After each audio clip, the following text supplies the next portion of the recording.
welcome to the DocArena Podcast in association with Film Ireland. My name is Ross Whitaker, and every fortnight I want to dig deeply into the motivations of documentary filmmakers. How do they choose their subject material, and what approaches and strategies do they employ to fund, craft and distribute their work? In this episode, I'm delighted to speak to the amazing talent Lance Oppenheim about his first feature, Some Kind of Heaven, which is widely available in the UK and Ireland from May 14th.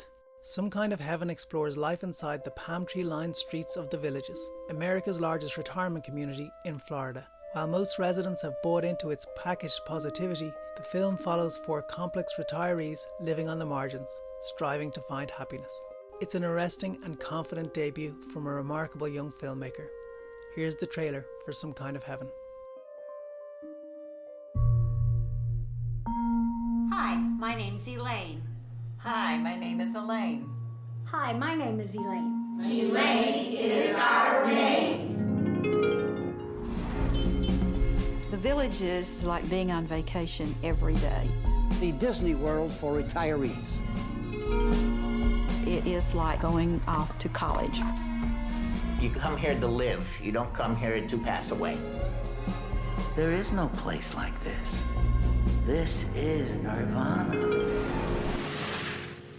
I'm just saying, for me, it hasn't been the fantasy land that I thought it would be. For reasons that some are true to my own self, Oh my God.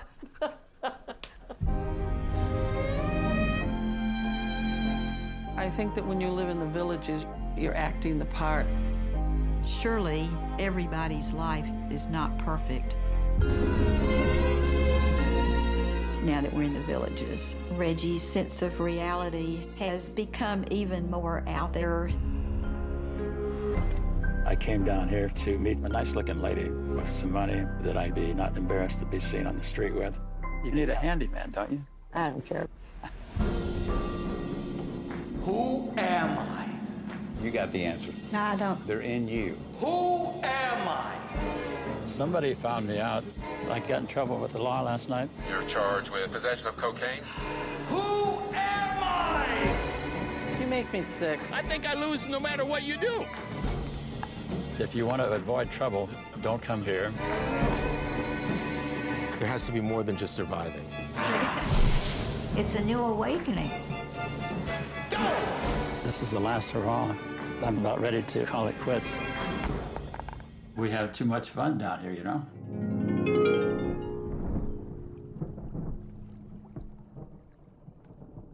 Hi Lance, thanks a million for joining me on the podcast. Just to start off with, you're quite a young filmmaker. This is your first film. You're in your 20s. You made a film in a retirement village for people over the age of 55. I think most of them appear to be maybe over 70 or over 75. What was it that drew you to this particular subject? Well, thank you for having me. First off, it's a pleasure to be with you. I'm from Florida. This is a film that's set in Florida. I grew up knowing about the villages for most of my life. When I was younger, it was more treated as kind of the punchline at the end of a joke. The local newspaper was obsessed with stories about the kind of hedonistic activities that different residents of the villages were engaged in. There was, like elderly couple arrested for sex in public, that kind of stuff. So when I was in middle school, I had heard of it. But I only started thinking about making a movie about it after actually finishing another film. I made a film about a man living on a cruise ship for 20 years as a passenger. And he talked a lot about this decision, this desire to escape reality, to isolate himself from anything that remotely felt negative in his life, to insulate himself in this paradise, this world that he could control. And he was about 70 or so years old. And after finishing that film, I saw a statistic, that I was in Cambridge, Massachusetts. I was going to college, and I saw a statistic, a news article that was talking about how the villages had not only was the largest retirement community in the world, but it had also become one of the fastest growing cities in America. And then I was like, oh my God, that's really crazy. A fastest growing city being a retirement community. What's going on there? And then I started looking and reading more and watching different infomercials they had. And I realized very quickly that the allure, the appeal of this place wasn't just that it was, located in Florida, but rather that it was themed. It was themed to look and simulate the 1950s, the 1960s, a time in which many baby boomers grew up with. That the desire that they had was to return to a place that reminded them of their youth, and that was what the Villages was really advertising. So to me, I just, a light bulb went off, and I just was like, I'm surprised no one's made a film about this yet.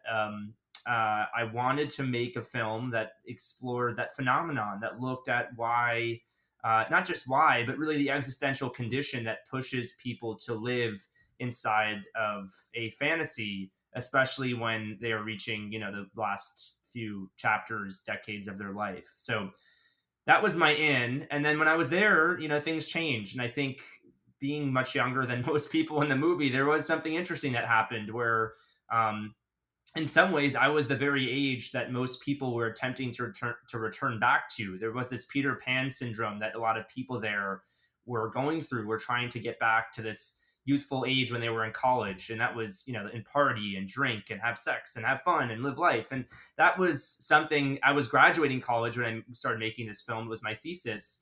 And there was something that was really special about that. I think a lot of people that I met were constantly rejecting this idea of what I thought aging was like. They reminded me of my friends in school, and in turn, I probably reminded them of not just their grandson, but someone that they could have also known when they were younger. So I wanted to make a film that captured that spirit, that looked at older folks not as older people, but just as people, and that was that happened over time.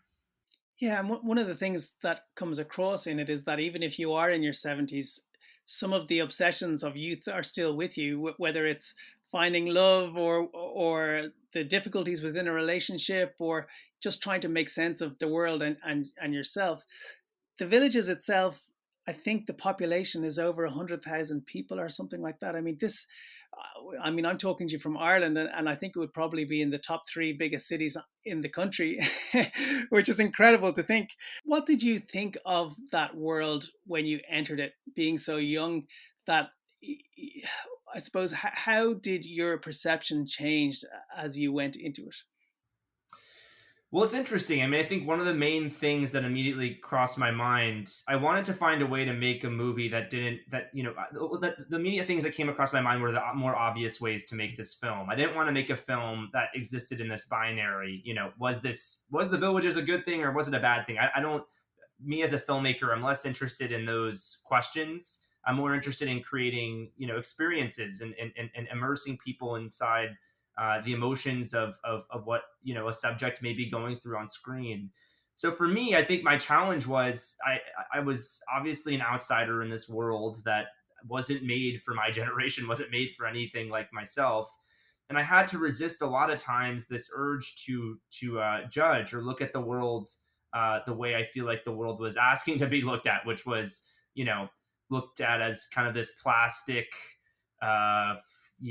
inauthentic, Paul Verhoeven, David Lynchian kind of place. I wanted to find a way to look, to lens the place in a more authentic way, to look at, the stories of people who were going through real problems in the backdrop of this unreal, hyper-real place, and pierce through that inauthenticity, pierce through the prefab nature of it, and turn that inside out and make it feel real.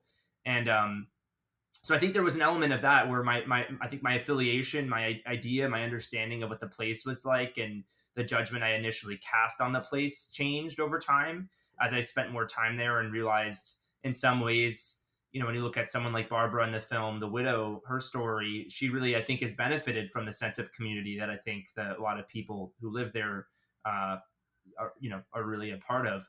But the other thing too, more generally, this is a movie that isn't, I wouldn't say, specifically about the Villages. It's more so about this existential condition of what happens when you're in your 8th or 7th chapter of life, a decade of roaming this planet, and your shit still isn't figured out. You're so close in some ways to the end, but you still have so many questions. And I thought that my understanding of what aging was like just from seeing with my grandparents, was that you get to a certain age and all of your problems fade away in the rearview mirror of your life.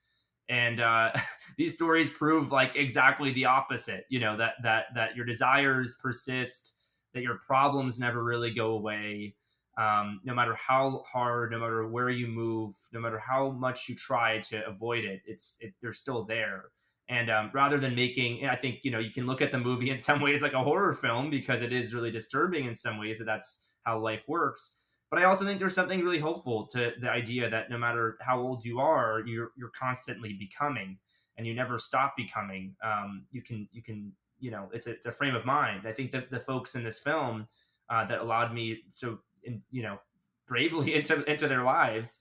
I think one thing you can say about all of them is that they are all constantly in transit. They're all constantly searching to how to better themselves and change their lives and be happier. And I think that is something that I didn't really think about when I first went in. Yeah, I think that gave me great pause for reflection, that you could get to that point in your life and you still haven't got everything worked out, and that you still have plenty of things to worry about. And I imagine a lot of people who are watching this from a younger perspective might be surprised by that. But to go into the film itself, you follow 3 stories, apart from, I suppose, the backdrop of the place itself. There's the story of Barbara, a widow, recently widowed, who was planning to come to the villages with her husband, and is now in a position where I suppose she's looking for a partner, or at least starting to venture in that direction. We have Dennis, who is a kind of interloper who's living in a van outside of the villages, and attempting to find a rich woman that he can move in with, which I just think is an incredible story that he allowed you to film it, considering he was sort of a fugitive in a way. And then thirdly, we have Reggie and Anne, whose relationship is struggling in the face of a kind of bizarre breakdown. You get incredibly close to these characters, and you see such vulnerability in them. You see the cracks in their existence. How did you manage to get so close to them, and how did you choose them? And then what did you tell them about what you wanted to do? Well, I mean, I think a big part of this, right, is if you're looking to capture someone at their most vulnerable, you need yourself to be vulnerable. You can't be, the relationship I have with each subject in the film, it didn't end when the movie, when we stopped filming. I still talk with them, once every other week. They're like family at this point, and that I think is a spirit that not only was cultivated while we were filming, but also well before it. I spent a lot of time in the villages. Living there, I found an Airbnb, rented a room from these retired rodeo clowns. And based off of that time of me roaming around, meeting people, meeting them, there was a lot of time spent not filming and talking and just and breathing and having wine and smoking a joint, that kind of stuff. It was really just getting to know each other in a very fundamentally true way. And I was also, not to bore you with the specifics of my own life, but I was also going through a period of just thinking a lot about, I think not marriage in my own life, but my parents' relationship. I was thinking about, I had just been broken up with someone I had been dating for several years. I was going through my own questions that I was constantly seeking answers to. So there was it wasn't as much, I think sometimes in documentary, there is this sort of vampire-ish relationship where a filmmaker is, profiting off of the pain or sucking the blood of the subjects to make, using their blood to make a portrait or a painting or something. And I think here the ambition was to make something much more collaborative. And speaking to the way the film was made, the way we shot it just didn't allow us to be flies on the wall, to be forgotten about. I mean, this is in a form, a way of observational filmmaking, a way of spending a lot of time with someone, knowing what their routine is, and then embedding yourself in that routine, finding ways to heighten moments through, the camera, playing with lenses, playing with the zooms. I mean, lots of stuff like that. But the way we were filming was kind of allowed each subject to perform versions, scenes, moments from their life, perform things that they were going through. And the way those things were captured was, I had to be very upfront. I had to be very honest in a painful way at times to basically state my intention, to state how I was going to frame something. You know, if you take, for example, a sequence where Reggie and Anne, the married couple, are going to, marital therapy with each other.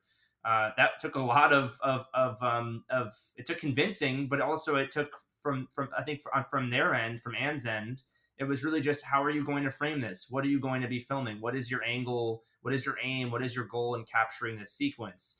So in a way, it was almost like, I think it was really just establishing this benchmark of trust and respect for each other. I would, for them with me and me with them, I had to be very honest about how I was going to do something.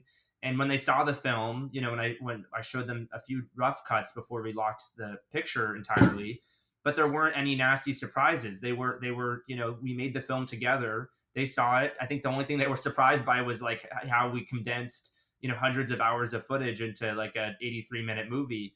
But beyond that, I mean, I think they were really, just to give you like a little anecdote. I mean, Reggie and Anne, the married couple, they're still together. But they bought a bigger screen in their house and a sound system so they could watch the movie like 15 times, which I think they've now watched probably more than that. So there is an element of pride that we all took in our work. And, even though each subject was going through something really painful in their own right, there was an element to which I think they really saw the camera as a way to bear witness to what they were going through. And they understood that what I was trying to do was to make something fairly universal that could speak to a lot of people. And I think that kind of got them through their problems, knowing that other people are out there going through what they're going through and just don't speak about it. So there was an element of that a lot as well. Yeah, you mentioned a kind of vampiric or exploitative element of documentary filmmaking that I think a lot of people wonder about. I've always felt that when people decide to take part in something, that they're getting something from that arrangement too. There's a reason, usually, hopefully, right, why they take part also. Do you think that's what it was for them, the bearing witness, or were they getting anything more from the relationship, I suppose? I mean, to be completely frank with you, I really do think so many people who are at that stage in their lives, you just stop, I think, and this is something that Anne says at the end of the film, the more, the less... when she thinks about dying, she thinks about the less time she has. And when she thinks about the less time she has, the things that would have bothered her before don't bother her anymore. I think it's an element of letting go, of being less inhibited. I think so much of their day to day, I think going back to one of your initial questions of just how I chose these subjects, we can talk about that in a second. But one of the things that drew to me was that their day to day, their routine, their status quo, the thing that they've been living in for however many years, was suddenly shifting, everybody's. And my presence there was a part of that as well. I mean, I think they really jumped at the opportunity just to do something entirely and completely different. Again, kind of almost like working with actors. They watched my previous films, the short films I had made, and I had been working with the same crew all across those films. They got along very well with my crew. And I think they just were really excited by the idea of making something interesting together. Which is, and for what it's worth too, I think they were like, if this is going to be one of the first documentaries that comes out about the villages, they felt pride in being in the movie and talking about those experiences.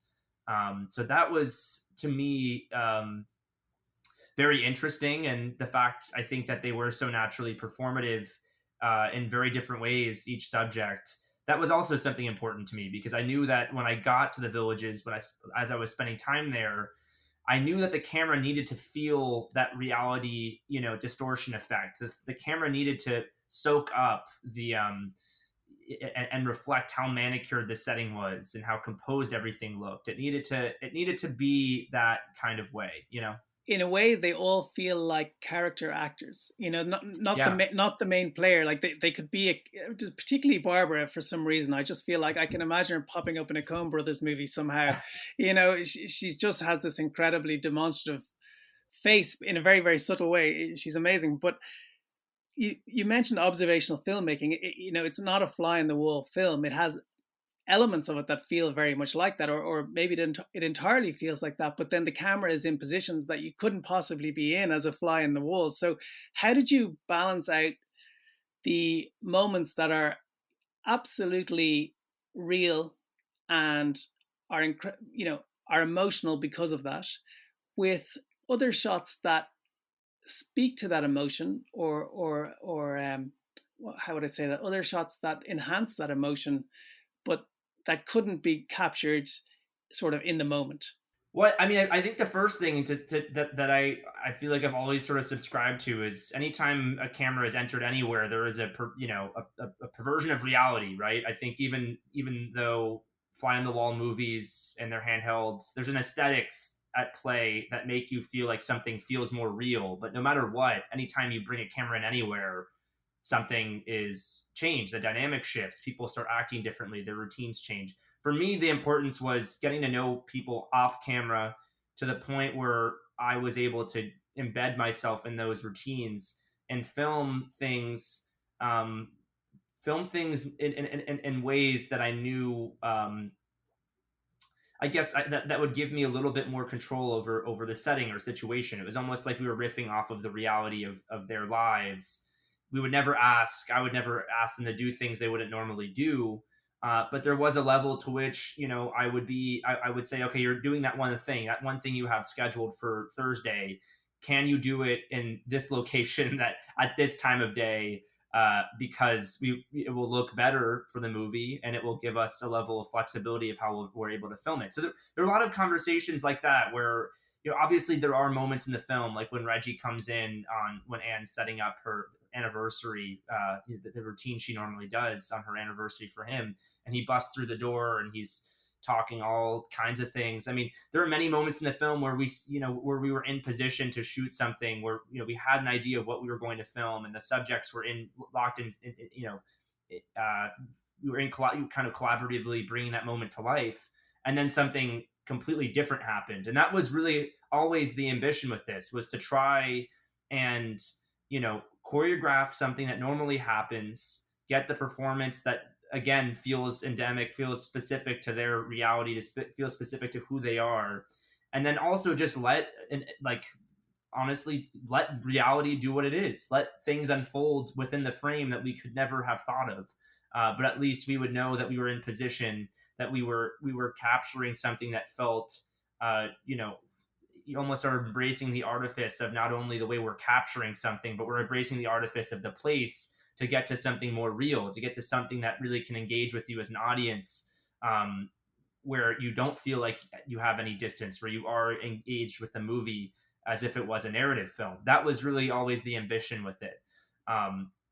But there are no moments in this movie that are scripted. There are no moments in this movie that are fabricated to that degree. It's more of just, again, investing in like the dreams, the desires, the feelings, the emotions.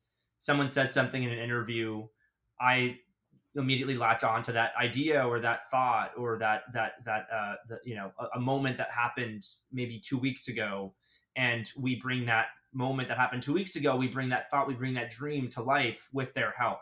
That's really always the role I feel like I would play throughout the making of the movie. One of the things that really struck me about the film was the tone, and it's great affection that you clearly have for these characters. And it would be so easy for you to go into that environment and make a funny film or make fun of them. So what you have is a very authentic feeling emotionally, and you have moments of great humor, but you don't make fun of them. That must have been a very important and difficult thing to get right, because often in these types of situations, even the audience is expecting you to make fun of the characters because it is such a strange environment.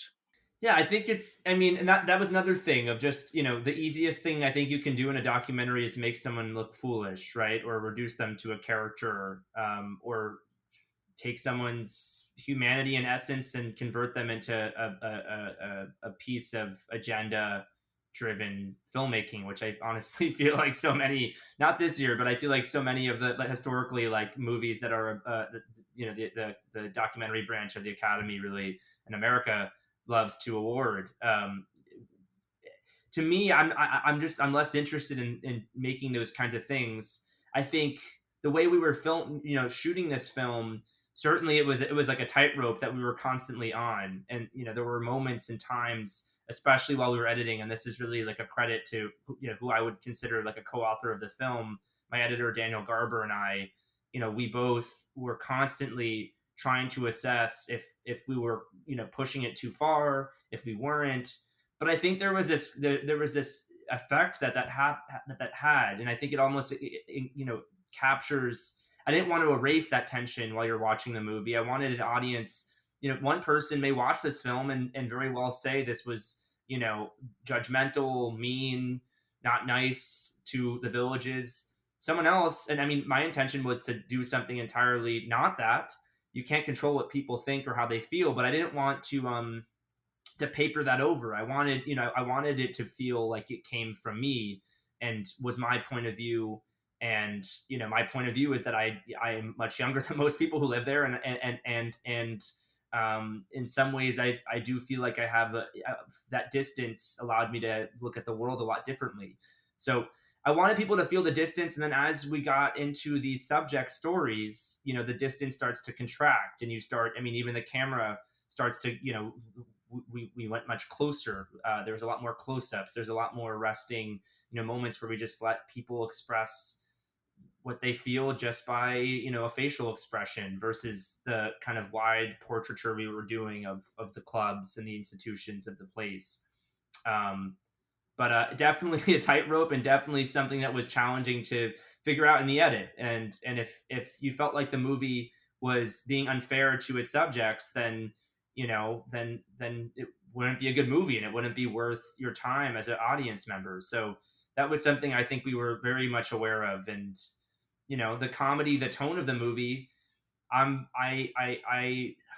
feel like this is the way I was raised. But anytime something truly terrible happens, I think you have to find the comedy. You have to find, you have to be able to find a way to not laugh. To laugh at what Lemon's life gives you. And I think that was also an attitude that all the subjects of the movie also shared. That they knew that, and when they watched the movie, they were able to laugh along with it. They were laughing not at themselves, but just at how insane the situations they were finding themselves to be in were. So that was another thing that was important, that there was this tragic, kind of a comedic dimension of things. And I feel like that, tragic comedy is like exactly what, like I'd say most people's lives are. We return to the earth the same way we came to it. And a lot of us, if you get the benefit and the good grace of being able to live a long life, I mean, it isn't necessarily always pleasant. This idea of graceful aging is like a complete myth. It's painful to die, and it's painful to leave the earth. So, there is there is something just really, there is something very sad and dark about that, but there also is the funny kind of hyper capitalist dimensions of that you see in this movie, like the death pre-arrangement seminar where someone is advertising, if you sign up right now, you'll get 30% off of your casket, and your family won't have to pay as much. And there is something really interesting to that whole industry, and that the commercialization of death, which I feel like is also specific to that place. So you mentioned the edit, and you mentioned having hundreds of hours, which I'm actually slightly surprised by, because everything feels so deliberate in a way. So obviously that's where you wanted to get to, was a film that felt that way.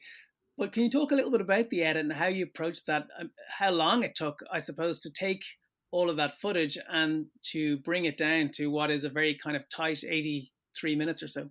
Well, I had been working on the film, editing the film, before we got financing or anything else. I was working on it again as my thesis in college, and as soon as I graduated, which was, I guess, May of 2019, I found wonderful editor Daniel Garber, who had edited films like The Reagan Show and this Netflix film called Cam. He very much navigates between both documentary and fiction, and understands how both genres work, both mediums, both formats work. He also went through the same film program as me and was a few years older than I was.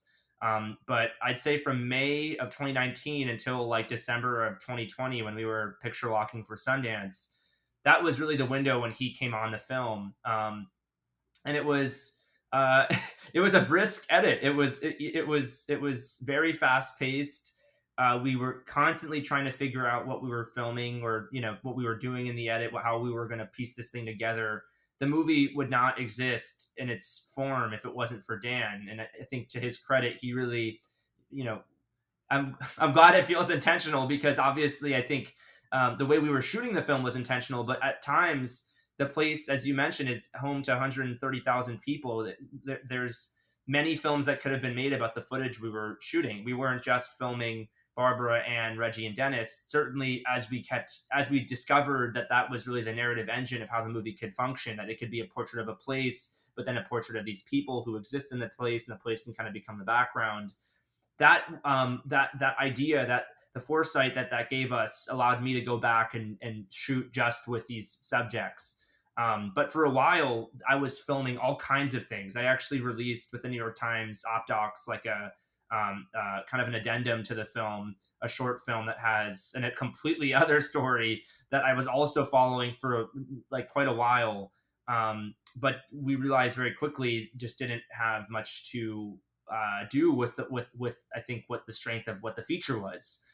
The short film deals with sinkholes that are growing underneath the ground and sinking homes in the community, and a little girl who lives outside of the community who's in this kind of ramshackle like country estate that's falling in on itself, and the village's developers are trying to buy that house and convert, and bulldoze nature into more prefab homes. So very different angle, very different take, the approach of how we were shooting it, some similarities, but we had a very different approach to how we were covering stuff that was outside the villages. I think it was just like really in the edit where things started to crystallize, where we realized that there were many movies that could be made, and it was Dan who really identified that this was most likely, the best version of this film. And also something true to what I had always sort of set out to do, which was to make something, I think tonally that felt like this. And I think reflected at it like very accurately how I was feeling while I was scouting there, which was this intense pressure to constantly have fun. Every single person you meet is having like the best day of their life. And I think more people than not are very happy who live there. But for the people who aren't, for the people who are going through something that is really intense, it could feel like a nightmare. It could feel like a real despairing, lonely place that you are completely isolated in. So there was that expression, that feeling that I noticed my Airbnb hosts, who were these retired rodeo clowns, were no longer doing that.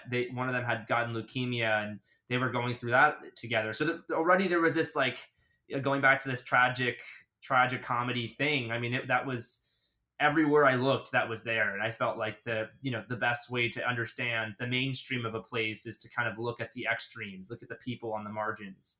And that's what we, chose to do.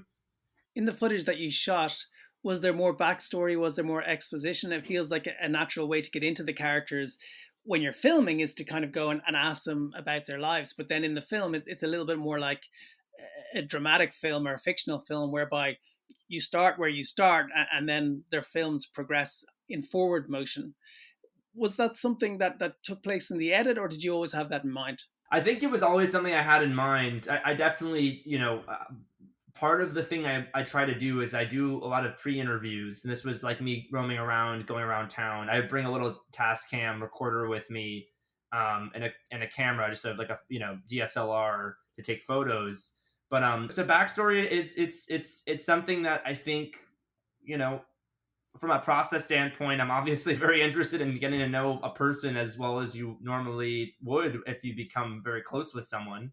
But I did feel like, for each person in the movie, I thought it needed one thing that people say in the villages, and one thing that Anne says in the film is that when you move to the villages, it feels like going back to college, right?